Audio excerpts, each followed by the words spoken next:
देश के भीतर बीते कई सालों से मारपीट और हत्या की नौबत तक आ रही है, सिर्फ खाने पीने की चीजों के आधार पर।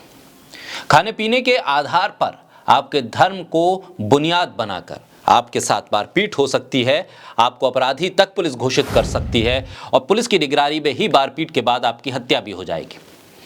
आपको इंसाफ भी नहीं मिलेगा और हत्या करने वाले खुलेआम घूमते रहेंगे।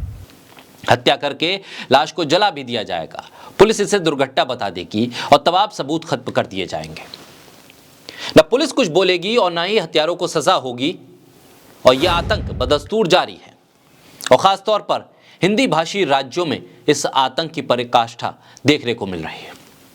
राजस्थान से लेकर हरियाणा, उत्तर प्रदेश, मध्य प्रदेश और कर्नाटक जैसे कई राज्यों में गाय के नाम पर हत्या तक हो रही है और गाय के नाम पर हत्या करने वाले गौरक्षक कहला रहे हैं। इससे पहले प्रधानमंत्री नरेंद्र मोदी ने भी इस तरह की हत्याओं पर अपना बयान दिया था और कहा था कि ये फर्जी गौरक्षक है। लेकिन हुआ क्या? उसके बाद भी लगातार हत्याएं होती जा रही हैं, एक के बाद एक ये घटनाएं हमारे सामने हैं। और अब जिस तरह से हत्या करके जला देना एक नया ट्रेंड बनता जा रहा है, सिर्फ शक के आधार पर कि आपने बीफ खाया है, आपने गौवंश को खाया है, आपने गौवंश की हत्या की है, ये सिर्फ शक अगर आपने क्रिएट कर दिया, आपके खिलाफ क्रिएट हो गया, तो समझ लीजिए आपके साथ मारपीट भी हो सकती है और मारपीट से आगे कोई और भी हिंसा का पहलू आप देख सकते हैं। आपके फ्रिज में, आपके टिफिन में क्या है, इस आधार पर तय होगा कि आपके साथ मारपीट होगी या नहीं।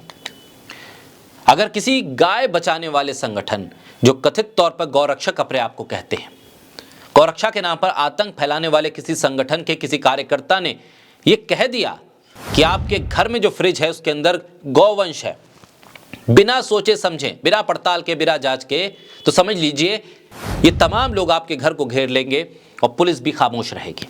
हद तो यह है कि पुलिस महकमा पूरी तरह से इन आतंकियों की गिरफ्त में है। जिस घर में मौत होती है, जिसकी हत्या होती है, उसी पर सारा इल्जाम लाद दिया जाता है, उसी को ही आरोपी बना दिया जाता है। इन आतंकियों को लाइसेंस मिल जाता है सिर्फ ये कह देने मात्र से कि आपके पास कोई गौवंश है जिसकी आप हत्या करने जा रहे हैं। ये लाइसेंस मिल जाता है उन्हें आपके साथ मारपीट करने का और आपकी हत्या करने का। सबसे ज्यादा शर्मनाक तो यह है कि आतंकियों को संरक्षण पुलिस देती है, बीजेपी के नेता, सांसद और मंत्री देते हैं। दोगलेपन की हद तो यह है कि खुद बीजेपी के नेता बीफ खाने की बात खुलेआम करते हैं, लेकिन गाय के नाम पर मारा जाता है मुसलमान। बोलता हिंदुस्तान पर मैं हूं आपके साथ मिर्जा शाकिर अली बेग। बीते सालों में बड़ा रिस्क हो गया है मांस खाना, मांसाहार करना। सार्वजनिक तौर पर आप खाने पीने की चीजों की तस्वीरें शेयर करते हैं तो सोच समझ के कीजिए, यह आपकी जान को खतरे में डाल सकती है। और खासतौर पर तब अगर आप मुसलमान हैं। हिंदू संगठन और केंद्र सरकार के तमाम राज्यों से जुड़े हुए सत्तारूढ़ बीजेपी के नेता सीधे इसे गौ हत्या से जोड़ देंगे। लेकिन यह भी सच है कि दक्षिण और पूर्वोत्तर भारत में बीजेपी के नेता बीफ खाने या इसके व्यापार करने से परहेज नहीं करते। मेघालय में बीजेपी के अध्यक्ष मावरी का बयान आया, उन्होंने तस्दीक करते हुए कह दिया कि वो खुद तो बीफ खाते ही हैं, उनकी पार्टी को भी बीफ खाने से कोई दिक्कत नहीं है। मारवी ने कहा कि भारतीय जनता पार्टी में बीफ खाने पर कोई पाबंदी नहीं है। उन्होंने कहा कि वो खुद बीफ खाते हैं और इसे लेकर उन्हें कोई समस्या नहीं है। बीजेपी के अंदर कोई समस्या नहीं है। पार्टी किसी जाति, पंथ या धर्म के बारे में नहीं सोचती है। हम जो चाहें खा सकते हैं, ये हमारे खाने की आदतों में शामिल है। उन्होंने कहा कि किसी राजनीतिक दल को इससे समस्या क्यों होती है। तो मेघालय में अलग रूल है, बिहार, उत्तर प्रदेश, हरियाणा, राजस्थान, मध्य प्रदेश और तमाम दूसरे राज्यों में अलग रूल है बीजेपी के लिए। गोवा में अलग फार्मूला बीजेपी का है, मेघालय में अलग फार्मूला बीजेपी का है और हरियाणा में अलग फार्मूला है बीजेपी का। बीजेपी के अध्यक्ष हैं अर्नेस्ट मारवी। उन्होंने कहा कि वो अपने भोजन की आदतों का पालन करते हैं और इस पर कोई प्रतिबंध नहीं है। इसे लेकर हमें कोई निर्देश नहीं मिला है। मेघालय में हर कोई बीफ खाता है और राज्य में इस पर प्रतिबंध नहीं है। मारवी ने कहा ये हमारी आदत है और हमारी संस्कृति है। ये वही बीजेपी है जिसके नेता गाय के नाम पर सियासत करते हैं, सिर्फ और सिर्फ शक के आधार पर मुसलमान को गौ तस्कर बता देते हैं।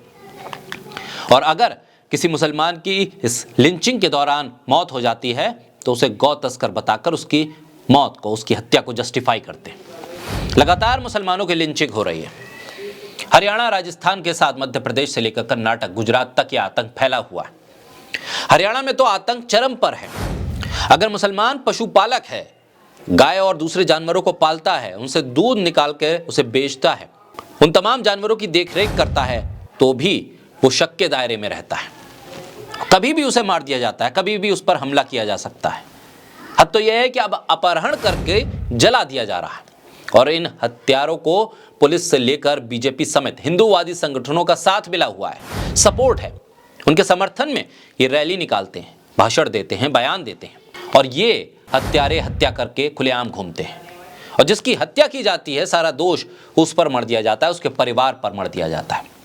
हत्या को पुलिस दुर्घटना बता देती है।